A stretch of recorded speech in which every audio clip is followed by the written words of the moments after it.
Assalamualaikum warahmatullahi wabarakatuh. Waalaikumsalam warahmatullahi wabarakatuh. Teman-teman dakwah channel rahimakumullah, alhamdulillah kita kedatangan tamu istimewa ya pada podcast kita kali ini. Beliau ini adalah seorang young entrepreneur ya, yaitu khusus ya entrepreneur tanpa riba. Oh, Masya Allah ya, zaman sekarang ini susah nih kalau bicara ada entrepreneur tanpa riba. Ya, Nama beliau ini adalah Ustadz Muhammad Yugi Prayogo. Insya Allah kita akan banyak tanya nih ya kepada Ustadz Yugi Prayogo ini, karena beliau ini bisnisnya apa saja, Ustadz? Ya, alhamdulillah saat ini Masya Allah sedang berjalan developer properti syariah. Oh, Masya Allah ya. Dan alhamdulillah sekarang juga merintis untuk bisnis di bidang digital marketing juga. Oh, Masya Allah, luar biasa. Nah, beliau ini juga pendiri dari atau founder dari Pemuda Minang Mengaji. Nah, saya pernah diundang sama beliau tuh untuk berbicara di Pemuda Minang Mengaji ini, Masya Allah.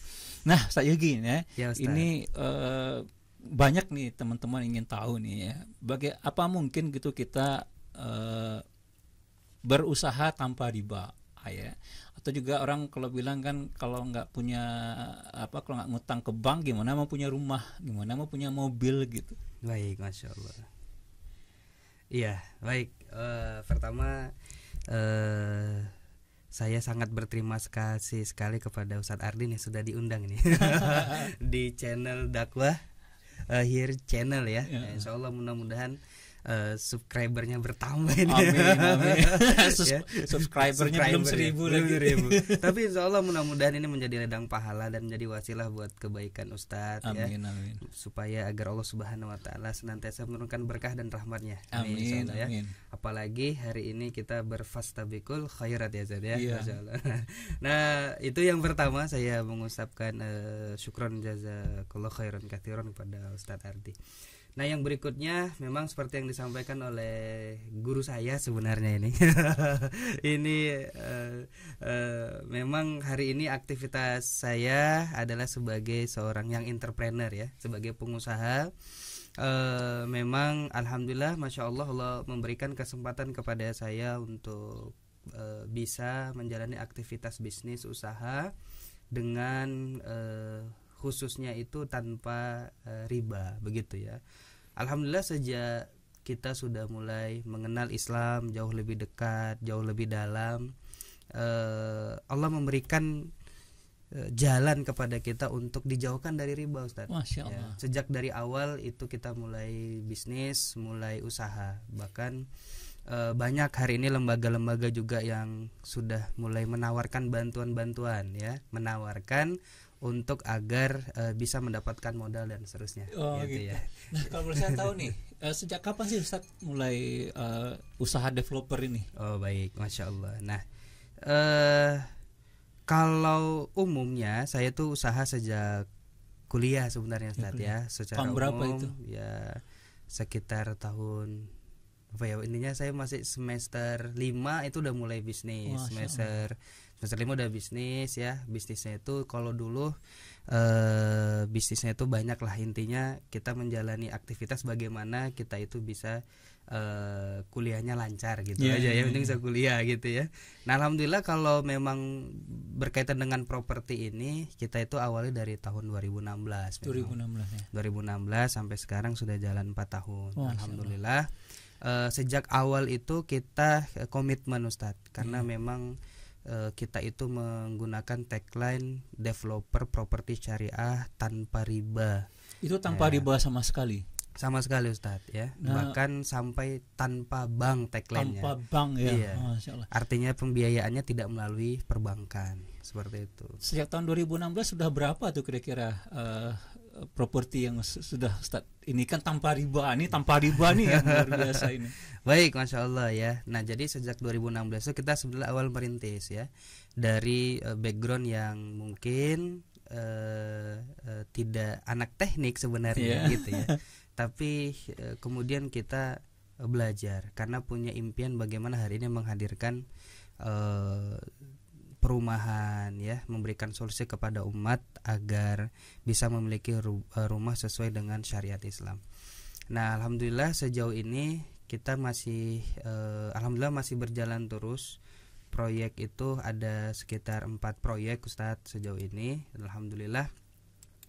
Untuk unitnya lumayan ya, lumayan walaupun tidak terlalu besar-besar, tapi satu perumahan itu ada sekitar 20 unit sampai 30 unit gitu ya. Nah, alhamdulillah itu terus kita laksanakan, kita jalani sampai saat ini gitu ya. Dan kita terus komitmen untuk tidak ada riba di sana.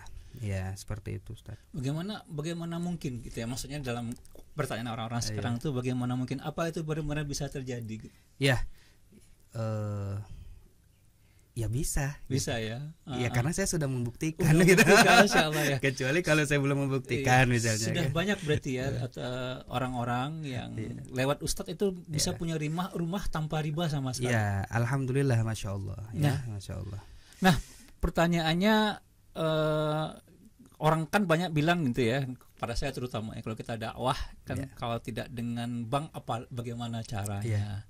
Ya kan, bagaimana caranya punya rumah, bagaimana caranya punya mobil? Menurut saya bagaimana itu? Ya. Baik. Ustadz sendiri bagaimana cara bisa sampai seperti itu kan? Ya, pertama begini ya, sebelum kita jauh melangkah dengan pertanyaan-pertanyaan yang mungkin hari ini dipertanyakan oleh kebanyakan masyarakat. Ya, Al-Fakir ingat sebuah kaidah itu al-aslu fil af'al al-aslu fil af'al taqayyadu bi hukmi syar'i. Hukum asal perbuatan itu kan senantiasa terikat dengan hukum syariah. Jadi sebenarnya penting sebelum jauh melangkah ke sana, kita menyadari dulu sebagai seorang muslim, hakikat kita hidup ini untuk apa? Ya, hakikat hidup ini adalah kita tunduk dan patuh terhadap syariat Allah. Ya kan gitu. Nah, kalau kita menyadari itu, maka konsekuensi kita sebagai orang beriman mau nggak mau, Ustaz, ya harus taat kepada syariat. Ya, benar. Ya gitu kan, diawali dengan akidahnya dulu, keimanannya dulu. Jadi apapun alasannya ketika Allah mengatakan A, mengatakan B, nggak lain nggak bukan kita sami'na wa ata'na. Ya, karena kan memang hari ini kebanyakan kaum muslimin menjadikan manfaat sebagai landasan. Sedangkan di dalam Islam yang menjadi landasan itu adalah syariat. Jadi ketika syariat itu mengatakan ikuti aja deh, pasti ada manfaatnya gitu ya. Ada kaidah tuh, haitsu mayakunu syar'u takunu maslahah. Di mana ada syariat pasti ada maslahat. Nah, ini yang kemudian ketika menjadikan maslahat sebagai pijakannya, nah pertanyaannya muncul kayak tadi. Bagaimana kemudian bisa punya rumah, bisa punya mobil tanpa bank gitu ya. Bagaimana bisa punya motor tanpa bank gitu ya. Sedangkan bank hari ini atau misalnya leasing hari ini itu tidak jauh dari yang namanya kata bunga ya. Nah, walaupun nanti akan kita bahas mungkin di forum berikutnya detail berkaitan dengan definisi riba secara syar'i ya kan, dan seterusnya. Mana yang dikatakan riba, mana yang dikatakan bukan, mana riba fadl, mana riba nasi'ah dan seterusnya. Tapi paling enggak ketika pertanyaan dilontarkan oleh masyarakat hari ini, tentu dikembalikan lagi kepada hakikat tujuan hidup di dunia. Nah, gitu. Kalau udah ketemu itu, insya Allah apa yang Allah katakan hak, Allah katakan halal, Allah katakan haram, maka selalu ditinggalkan. Nah, muncul balik lagi ke pertanyaannya, gimana dong caranya? Ya, gitu. Faktanya memang ada ya, banyak ya sekarang ini bahwasanya orang bisa punya rumah, bisa punya mobil tanpa riba kan, seperti itu Ustaz. Ya, Masya Allah. Nah, tadi kan kembali lagi Ustaz bilang bahwasanya kembali lagi kepada akidah ya. Iya. Sebenarnya akidah umat Islam itu bagaimana kalau berbicara masalah riba ini? Iya, Masya Allah ya. Sebelum kesana juga saya ingin mengutip perkataan Imam Malik itu, beliau mengatakan begini Ustaz. Man la yata'allamu ahkamal bai' faqad akalla riba sya'a am abah. Kata Imam Malik itu, siapa yang tidak mempelajari hukum jual beli pasti gitu. Ya, pasti dia makan riba. Pasti dia makan riba. Iya. Jadi sya'a am abah, suka atau enggak? Suka atau enggak? Iya begitu.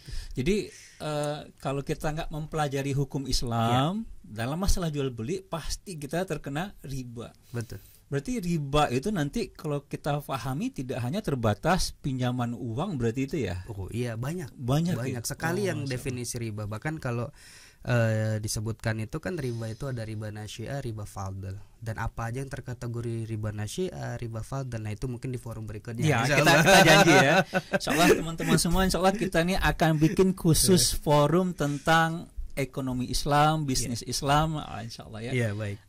Sama beliau nih insyaallah nih. Insyaallah. Jadi balik lagi pertanyaan saya tadi Ustaz ya. Ustaz. Jadi kira-kira ya akidah Islam ya, kalau kita berbicara tentang ini kan Ustaz bilang bahwasanya kembali lagi kita kepada masalah akidah Islam, tidak kepada masalah. Iya, betul. Nah, akidah Islam sendiri menyatakan apa sebenarnya? Kenapa kita tidak melihat kepada maslahat? Iya. Masya Allah ya.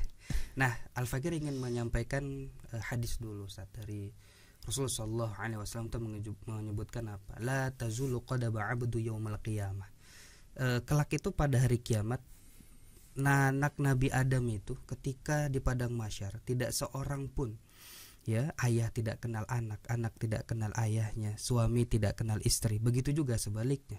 La tazulu qadama 'abdu yaumal qiyamah, pada hari kiamat itu tegak di hadapan Allah Subhanahu wa taala dan tidak melangkah satu langkah pun, dan semuanya itu dalam keadaan telanjang. Kemudian hatta yas'alu an umurihi fima afnahu, kemudian dia ditanya tentang umurnya, untuk apa hidup di dunia ini, wa an ilmihi fima fa'alu, dan ilmunya untuk apa dia gunakan. Kemudian Rasulullah sallallahu alaihi wasallam menjelaskan wa an mal, ya, wa an malahu min aina iktisabihi wa fima anfaqahu wa an jismihi fima ablahu. Kemudian akan ditanya dia tentang hartanya. Nah, dari hadis ini Ustaz, kita kelihatan kalau umur ditanya satu kali, kalau bicara tentang ilmu ditanya satu kali, tapi kalau bicara harta, wa an malihi min aina iktisabihi wa fima anfaqahu, ditanyanya dua. Repot Ustaz dalam persoalan harta. Dari mana dia mendapatkan, kemudian dari mana dia untuk infakkan. Makanya sebelum jauh kita bagaimana kok bisa begini dan segala macam, bagaimana bisa punya A, B, C, D, F, dia harus tahu dulu ternyata harta ini akan dihisab oleh Allah Azza wa Jalla dua hal, dan paling berat siksanya dan paling berat hisabnya di yaumil akhir nanti. Paling berat hisabnya. Paling berat hisabnya harta Ustaz. Dari mana dia dapatkan? Wa fi ma anfaqahu, dan kemana dia belanjakan. Masya Allah. Orang banyak kan berpikir hanya yang didapatkannya saja, dari mana dia mendapatkannya kan, seperti itu ya Ustaz ya. Iya. Masya Allah. Jadi sebenarnya gini Ustaz, pertanyaan-pertanyaan ini sebenarnya pertanyaan yang Al-Fakir tuh biasa kalau ngisi tuh ditanya, gimana bisa punya ini, gimana bisa punya ini. Kenapa? Al-Fakir kembali bertanya, Bapak Ibu, ya, tahu nggak riba itu adalah sesuatu yang diharamkan oleh Allah? Tahu Ustaz, katanya. Apa dalilnya? Wa halallahu al-bai'a wa harrama riba, jelas Allah menerangkan haram. Tapi alasannya biasanya begini kalau orang Minang, ba'alai Ustaz. Iya. Benar sekali itu ya. Iya, ba'alai Ustaz. Saya biasanya kembali bertanya, Ibu, Bapak, jika Bapak Ibu tidak memiliki rumah, apakah berdosa di mata Allah? Apakah ibu, bapak ketika memiliki rumah dengan cara mengontrak, apakah berdosa di mata Allah? Apakah bapak ibu ketika tidak memiliki mobil, apakah bapak ibu berdosa?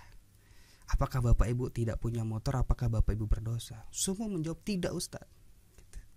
Nah, itu pertanyaan bisa Al-Fakir sampaikan. Kemudian apabila ibu punya rumah, tapi mendapatkan dengan cara yang Allah haramkan, dengan apa yang Rasulullah larang, dan ibu punya rumah, punya mobil, punya harta berlimpah, tapi Allah marah, kira-kira bagaimana perasaannya gitu. Nah, artinya apa? Hari ini kaum muslimin tidak tahu membedakan mana kebutuhan, mana keinginan, Ustaz. Gak tahu beda antara mana kebutuhan, mana keinginan. Iya. Nah, itu yang membuat kita kebanyakan, ya, kaum muslimin pada kebanyakan terjebak dalam riba berarti ya. Masya Allah. Seperti itu Ustaz. Karena memang saya ingat juga dengan hadis Rasulullah SAW mengatakan layak tiana ala nasi zamanun, ya, akan datang kepada zaman itu manusia, kepada manusia suatu zaman, la yubalil mar'u bima akhadzal mal amin halalin amin haramin. Mereka tuh nggak peduli lagi bagaimana dia mendapatkan harta Ustaz. Halal atau haram nggak peduli. Halal atau haram nggak peduli. Nah, ini saya khawatir ini zamannya. Ketika manusia hari ini berlomba-lomba untuk mengumpulkan harta, Kemudian dengan harta itu mereka nggak peduli lagi bagaimana cara mendapatkannya. Nah, oleh karena itu sebenarnya penting bagi umat ini untuk terus ya disadarkan, bersama-sama kita untuk kemudian menyadarkan. Insya Allah dari forum atau YouTube dakwah Khir Channel ya, ini bisa menjadi wasilah buat sahabat-sahabat masyarakat untuk bisa mendapatkan informasi-informasi yang lebih insya Allah. Ya, yang mengarahkan kepada syariat Allah Subhanahu Wa Taala. Ya, insya Allah kedepannya kita lebih detail lagi nih. Insya Allah, ini pembukaan ini. Ya, bukan. Ya. Nah, masya Allah. Nah, jadi kalau kita simpulkan ini kan memang kita harus kembali kepada masalah akidah Islam. Benar. Untuk apa kita hidup? Benar. Gitu ya. Nah, kalau tidak ke sana ya lari kita kepada masalah itu ya, yang hanya untuk kehidupan dunia yang sementara. Sementara kalau cerita dari Ustaz Yugi tadi, masya Allah ya, kita itu akan berdiri di padang mahsyar ya, di hari berbangkit kan, suatu padang mahsyar dalam keadaan telanjang ya. Ditanya setiap, terutama dalam masalah harta kita gitu kan. Nah, kalau harta kita itu didapatkan dengan cara yang tidak halal, dibelanjakan dengan cara tidak halal, tentu akan berakibat membahayakan atau negatif bagi kita. Nah, yang mungkin target kita nih Ustadz nih yang paling penting ini bahwasanya pertama, masya Allah ya, terus terang kalau buat saya ini Ustadz jadi gini sebagai model, ya model terutama bagi yang muda-muda nih, jangankan yang tua-tua ya. Ya, bagi yang tua-tua apalagi gitu ya. Yang muda saja bisa bisa berbisnis tanpa riba, alhamdulillah ya. Beliau juga punya rumah dan punya mobil gitu ya tanpa riba juga, dan itu memungkinkan. Dan beliau juga jadi saksi bahwasanya sudah banyak ya yang bisa punya rumah dan bisa punya mobil atau punya harta dengan cara tanpa riba. Nah, masya Allah. Nah, sekarang kan gini Ustaz ya, kalau kita lihat masalah hutang nih ya, kalau riba kan sudah jelas. Insya Allah janji kita ya teman-teman ya, janji kita nanti kedepannya itu akan lebih detail nih ya, biar nanti karena beliau alhamdulillah sudah melaksanakan bisnis tanpa riba secara syariah ya bertahun-tahun ya, dan kita masih ada waktu lah kira-kira 10 menit lagi nih berbicara tentang hutang. Ya, kadang-kadang orang berpikir bahwasanya riba itu berkaitan dengan hutang. Nah, hukum berhutang dalam Islam itu sendiri bagaimana Ustaz? Baik, masya Allah ya. Di dalam hadis riwayat Bukhari itu dijelaskan bahwasannya Bunda Aisyah radhiyallahu anha itu pernah menggambarkan bahwasannya Nabi Shallallahu Alaihi Wasallam itu pernah berhutang, ya pernah berhutang. Bahkan Rasulullah Shallallahu Alaihi Wasallam itu pernah suatu ketika membeli makanan itu dari seorang Yahudi dengan tidak tunai, dengan tidak tunai. Kemudian beliau menggadaikan baju besinya. Artinya apa? Artinya memang hutang itu di dalam Islam hukumnya adalah mubah atau boleh saja. Boleh berhutang. Ya, boleh. Hanya saja memang kebolehan berhutang ini prinsipnya dua, Ustaz. Yang pertama untuk memenuhi kebutuhan hidup, ya, kebutuhan hidup utama, yaitu untuk makan. Rasulullah SAW itu berhutang untuk membeli makanan, ya, bukan untuk gaya. Ya. Kebutuhan pokok itu pasti beralih berhutang gitu. Iya, boleh. Kemudian bukan untuk gaya hidup. Kemudian apa? Menginginkan, memuaskan keinginan hawa nafsu. Kebanyakan itu hari ini masyarakat ya, bukan berhutang untuk memenuhi kebutuhan hidup dalam hal persoalan makanan. Bahkan Rasulullah SAW itu pernah berhutang untuk persoalan jihad, itu perlu. Ya, tapi kalau dalam persoalan hal-hal yang itu tadi, karena hari ini kaum muslimin sangat sulit sekali membedakan mana keinginan, mana kebutuhan. Gitu ya. Nah, akhirnya yang terjadi adalah ya berhutang untuk gaya hidup. Ustaz, kalau ada rumus fisika itu gaya sama dengan gitu. Gaya tekanan sama dengan gaya dibagi dibagi waktu kalau nggak salah. Artinya kalau kita mau lihat sebenarnya makin banyak gaya makin banyak tekanan. Itu benar sekali. Makin banyak gaya makin banyak tekanan, itu kalau teori fisikanya. Jadi utang itu hukumnya boleh ya. Dan kemudian hanya untuk kebutuhan makan dan kebutuhan jihad fisabilillah.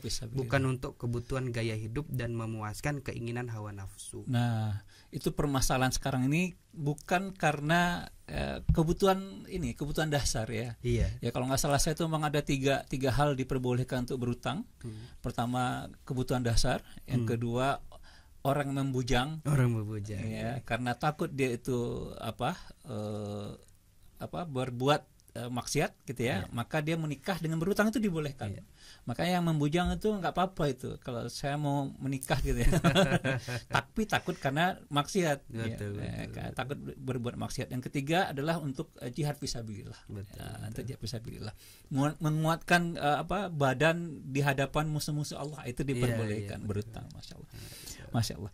Nah, Ustaz, ya ini podcast kita pertama nih, Ustaz Yugi nih. Insya Allah kita akan lebih banyak lagi podcast sama beliau. Boleh, insya Allah. Apa kesimpulan untuk podcast kita yang pertama kali ini? Baik, yang pertama kesimpulan pada pertemuan podcast perdana ini, Ustaz, bagi Al-Fakir adalah sesungguhnya kaum muslimin itu benar-benar menggali lagi apa sih tujuan hidup dia di dunia itu dulu. Karena semuanya berbasis kepada ketemunya tujuan hidup mereka di dunia. Apakah hanya untuk bersenang-senang saja atau kemudian mengabdi kepada Sang Pencipta, ya, Robnya. Nah, itu dulu yang pertama kesimpulannya. Sehingga untuk mengetahui itu kan kita terus belajar, terus mengkaji Islam, terus menjadikan Islam itu sebagai sebagai standarnya, ya begitu. Yang kedua, ketika kita sudah mengetahui dan meyakini serta memahami hakikat kita hidup di dunia, maka konsekuensi dari itu semua adalah tunduk dan patuh terhadap apa-apa yang diperintahkan oleh Rabb, diperintahkan oleh Allah Subhanahu wa taala dan Rasulnya. Nah, oleh karena itu hendaklah kita senantiasa menjaga aktivitas kita untuk senantiasa terikat dengan hukum syariat Allah Azza wa Jalla. Yang ketiga adalah kaum muslimin benar-benar memahami mana antara kebutuhan, mana keinginan gitu. Jadi boleh berhutang asalkan untuk makan, untuk jihad fisabilillah, untuk menikah misalnya ya. Tapi bukan untuk memuaskan gaya hidup dan memuaskan hawa nafsunya. Nah, yang keempat, benar-benar memahami konsekuensi dari riba. Yang insya Allah nanti ke depan di pertemuan berikutnya kita akan menjelaskan, memaparkan apa sih dosa riba. Bagaimana sih konsekuensi para pemakan riba. Bahkan Al-Fakir itu sudah ngitung-ngitung saat kalau cicilannya misalkan 10 tahun ribanya sekian, kira-kira berapa lama disiksa di api neraka, kira-kira gitu. Nah itu untuk materi berikutnya sebenarnya. Sampai miliaran tahun soalnya ya. Jadi itu perkara yang insya Allah nanti kita kaji bersama, kita bahas sama, dan kita diskusikan bersama. Paling tidak Al-Fakir ingin berpesan kepada kaum muslimin untuk senantiasa berpegang terhadap syariat Allah Azza wa Jalla, dan kemudian menjadikan syariat Allah sebagai satu-satunya pedoman dalam hidup, dan bukan menjadikan manfaat sebagai asas dalam aktivitas perbuatannya. Wallahu a'lam bishawab. Itu Ustaz. Alhamdulillah. Terima kasih Ustaz. Jazakallah khairan jazain. Nah, teman-teman dakwah channel insyaallah ya. Insyaallah ini perdana kita nih sama Ustaz Yugi. Kedepannya kita akan berbicara tentang bisnis syariah ya, tentang bisnis syariah ya.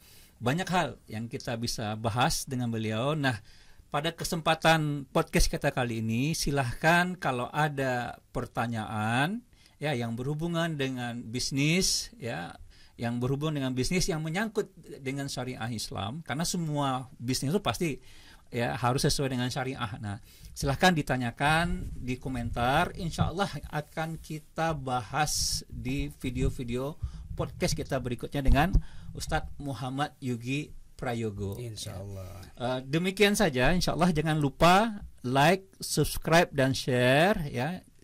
Semoga menjadi pahala. Fastabiqul khairat. Assalamualaikum warahmatullahi wabarakatuh. Waalaikumsalam warahmatullahi wabarakatuh. Alhamdulillah.